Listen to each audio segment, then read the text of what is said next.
A graça e a paz, bem-vindos ao podcast de estudos do pastor Elton Mello. É um prazer estar aqui para mais essa reflexão. E hoje, nós temos um material riquíssimo em mãos para nossa análise. Vamos mergulhar numa mensagem extremamente poderosa e transformadora que foi ministrada na primeira Igreja Batista Independente de Curitiba. E o contexto dessa mensagem é muito interessante, sabe? Uhum. Porque ela foi compartilhada durante a campanha de 40 dias de jejum e oração. O que, convenhamos, já cria uma expectativa muito particular para quem estava lá ouvindo, né? Nossa, com certeza. Quando a gente pensa em jejum e oração, a mente costuma ir direto para uma ideia de isolamento, de ficar apenas no quarto buscando a Deus. Exato. Mas o título do texto base que vamos explorar na nossa análise de hoje é Mãos que servem, corações que honram a Deus. Um título muito forte. Muito. E toda a reflexão está fundamentada naquela passagem belíssima do livro de Atos dos Apóstolos, no capítulo 9, dos versículos 36 ao 42. É um estudo que tira a fé do campo apenas das ideias, sabe? E a coloca direto na prática. Sem dúvida. E a nossa missão aqui hoje, o grande objetivo desta nossa conversa, é entender uma diferença fundamental que o pastor Elton Mello expõe com muita clareza no texto. Qual seria? Olha, existe uma distância enorme, quase um abismo mesmo, entre fazer caridade por interesse pessoal ou até só para aliviar a consciência Sim, o que acontece bastante. e o que realmente significa exercer o verdadeiro serviço do reino de Deus. São coisas completamente diferentes. E para ilustrar isso, o autor não usa teorias teológicas complexas, né? Ele foca na história de uma pessoa real. Sim, toda a nossa reflexão vai girar em torno de uma mulher chamada Dorcas, ou Tábita, como ela também era conhecida. Uhum. E o mais marcante sobre ela é que não estamos falando de alguém que tinha um púlpito. Verdade. Ela não possuía nenhum grande título de destaque na sociedade da época, nem fama. A Bíblia não registra nenhum sermão eloquente que ela tenha pregado. E ainda assim, o nome dessa mulher atravessou os séculos. Isso é muito intrigante para quem nos ouve. Como alguém sem os holofotes tradicionais consegue ter um impacto histórico tão duradouro? O texto base do pastor Elton Mello responde a isso de forma muito poética. Ela foi lembrada porque fez da sua própria vida uma ponte. Uma ponte? Isso, uma ponte entre a graça de Deus e a dor humana.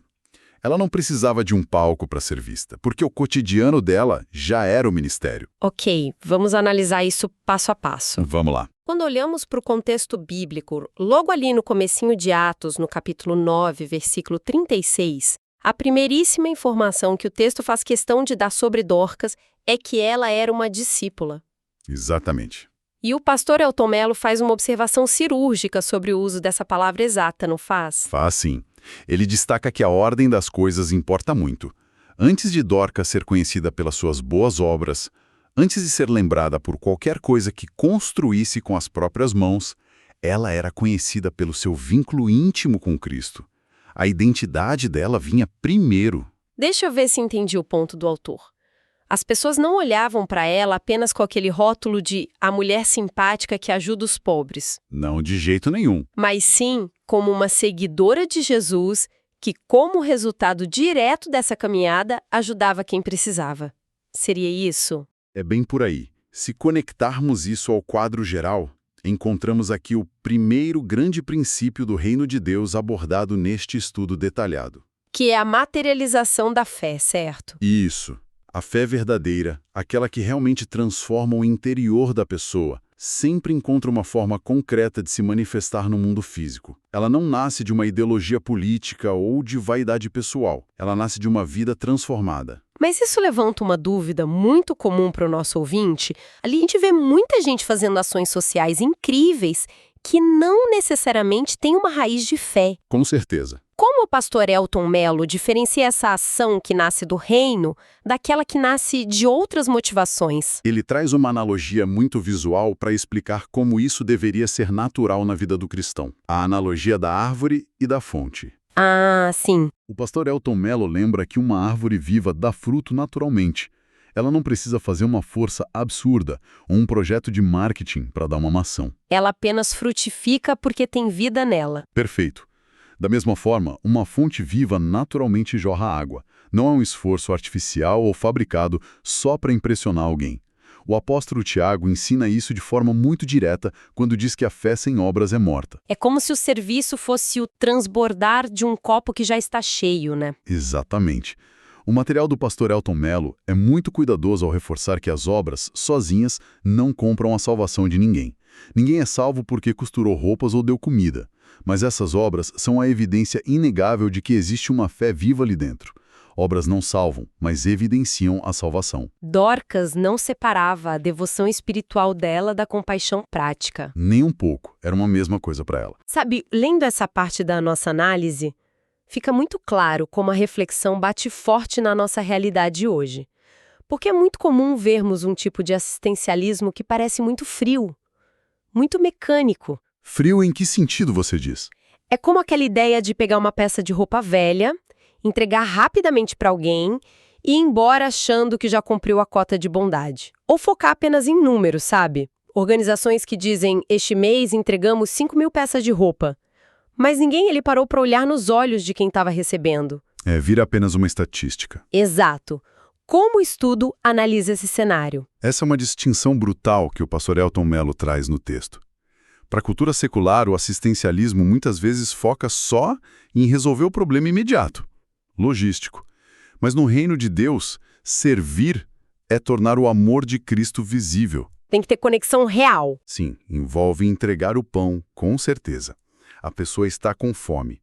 Mas a embalagem desse pão é o cuidado, é a dignidade, é a presença. A devoção não fica separada da compaixão. Aqui é que a coisa fica realmente interessante. Pode falar. Quando a gente avança na narrativa de Atos, o cenário muda drasticamente. O texto descreve que Dorcas adoece e morre. É um momento de extrema comoção na comunidade. Sim, e a cena que se forma ao redor do apóstolo Pedro quando ele chega ao local é de cortar o coração. O pastor Elton Mello chama atenção para o comportamento das viúvas.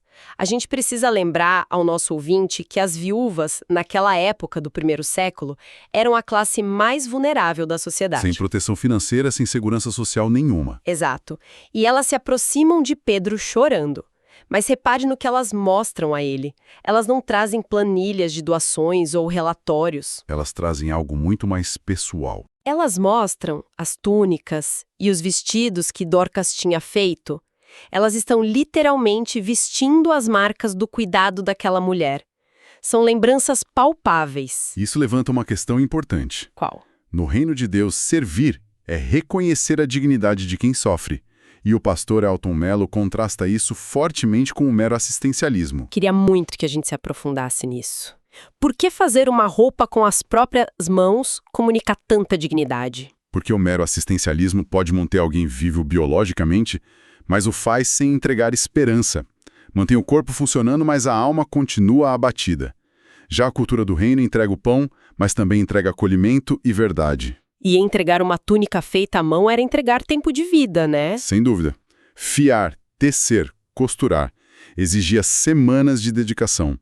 Dorcas estava dizendo para aquelas viúvas que elas tinham valor. Nossa, isso muda tudo. E o autor usa os exemplos práticos de Jesus para ilustrar essa diferença de tratamento. Jesus é o grande modelo no texto do pastor Elton Mello. Ele ressalta que Jesus nunca tratou as pessoas como casos. Jesus tocava nos leprosos. Sim, e tocar num leproso era algo impensável, a pessoa era banida e intocável. Mas ele ia lá e tocava. Ele parava no meio de multidões agitadas só para ouvir o clamor de um cego. Ele enxergou Zaqueu em cima da árvore. E chamou pelo nome. Não tratou apenas como um problema social ou um corrupto. E tem o caso de Marta e Maria também. Ele chorou com elas. Chorou? Jesus sabia que ia ressuscitar Lázaro minutos depois, mas ele parou para validar a dor daquelas mulheres. Ele restaurava histórias, não apenas resolvia problemas isolados. Essa imagem de Jesus restaurando histórias traz uma aplicação prática fenomenal para quem nos acompanha hoje. Faz com que a gente precise parar de perguntar apenas o que falta materialmente para essa pessoa.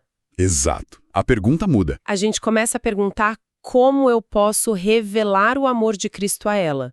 Porque a resposta pode ser através de uma cesta básica, claro, mas também de uma escuta sincera, de uma oração, de um abraço. É o pacote completo da graça. Então, o que tudo isso significa na prática? Bom, vamos olhar para o desfecho da história. Vamos narrar o clímax do que aconteceu ali em Jope. Aquele vazio que Dorcas deixa já é uma mensagem em si. O estudo aponta que quem vive para si faz uma falta muito pequena, mas quem vive para Deus deixa um vazio real. Uma verdade dolorida, mas muito real. Mas a história não termina no luto. Pedro chega, pede para todos saírem, ajoelha-se e ora. E o milagre acontece. Dorcas volta à vida. Um milagre extraordinário. Exato. Sem digno de filme. A gente imagina que o texto terminaria com uma grande festa, focada nela ou em Pedro. O que é fascinante aqui é que o verdadeiro ápice da narrativa bíblica não é o milagre da ressurreição em si. Não. Não. E não é Pedro, nem é Dorcas. O texto lá no versículo 42 diz expressamente: isto se tornou conhecido por toda Jope e muitos creram no Senhor. Ah, a glória não ficou com o humano. De jeito nenhum. E isso nos traz ao terceiro grande princípio desta análise. O serviço do reino sempre aponta para Cristo. A intenção da igreja nunca deve ser que a sociedade diga como fulano é bom, mas sim como Jesus é glorioso. É o foco sendo ajustado e eu acho que isso encoraja muito quem está ouvindo a gente. O pastor Elton Mello ressalta um ponto libertador. Ninguém é pequeno demais para glorificar a Deus. Ninguém mesmo. Dorcas não era uma pregadora famosa. Não era uma cantora de sucesso. Suas mãos apenas costuravam, no silêncio da sua casa. Mas ela serviu tanto e com tanto amor que a história dela virou sermão. Tarefa simples, com o coração cheio do Espírito Santo, viam um ministério poderoso. É a grande lição. Se formos resumir a cultura do reino ensinada no texto, é muito simples de entender e desafiador de viver. Como podemos sintetizar isso? Nós devemos estender graça aos outros porque fomos alcançados por ela de forma imerecida. Devemos amar as pessoas porque fomos amados primeiro por Cristo. E devemos servir porque fomos servidos pela misericórdia de Deus. É um ciclo maravilhoso. É sim. E o apelo final do sermão é muito claro. É a hora de parar de viver para si mesmo, parar de buscar reconhecimento humano e começar a consagrar as próprias mãos para a utilidade no reino de Deus, sempre com a consciência limpa de que não podemos roubar a glória do Senhor. Que estudo profundo. Realmente nos tira da zona de conforto e nos chama para a prática real do Evangelho. Convidamos você a acessar o site de estudos do pastor Elton Mello, www.alcancevitoria.com, onde este e outros milhares de estudos estão publicados para o seu crescimento espiritual. E para encerrar a nossa reflexão de hoje, quero deixar um pensamento para quem nos ouve levar para o resto da semana. Se o verdadeiro serviço deixa marcas que sobrevivem a nós, qual é a túnica invisível de dignidade e respeito que as suas mãos estão costurando hoje na vida das pessoas ao seu redor e que permanecerá quando você não estiver mais lá? Até o próximo podcast dos estudos do pastor Elton Mello. Fique na paz do Senhor.